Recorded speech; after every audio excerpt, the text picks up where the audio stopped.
Jamaican Robert Haynes was today confirmed as the interim chairman of selectors for the West Indies men's team, replacing Barbadian Courtney Brown.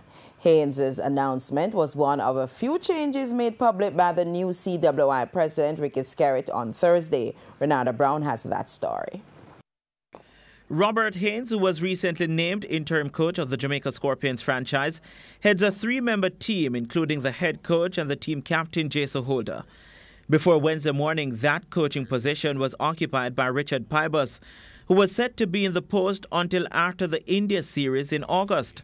However, the interim coaching role is now held by former West Indies captain Floyd Reefer, who was only recently named West Indies A-team coach. The restructuring comes as Skerritt looks to deliver on his promise of having Caribbean personnel taking charge of the regional team.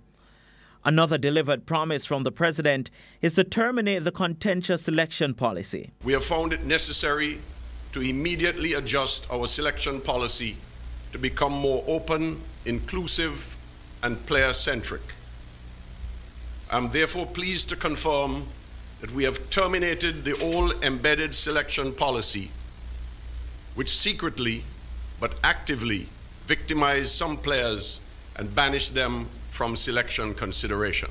That policy ensured players had to play in regional tournaments in order to be eligible for selection to the West Indies team. The termination of the policy now opens the door to the likes of Karen Pollard and Sunil Narayan. I think I've always maintained that with the resources that we have, we can't afford to exclude any sort of expertise that we have in the region, whether it be playing expertise or coaching expertise. My record in the region will speak to how passionate I am about developing our regional coaches as well as our players. In agreement with the policy in terms of each and every player is available for West Indies selection, and as the chairman of selectors, coach, captain, we have been looking at these players because I think it's important that we have so many international cricketers around the world, and they are doing very well, and we have to look at them. We have to give them the opportunity to represent their country and the West Indies. And at the end of the day, it will come down to what we think is the best possible team to represent the West Indies, to go in any format of the game to win. The first appointment of the selection committee will be to select a squad for the upcoming Tri-Nation series involving Ireland and Bangladesh, which starts on May 5.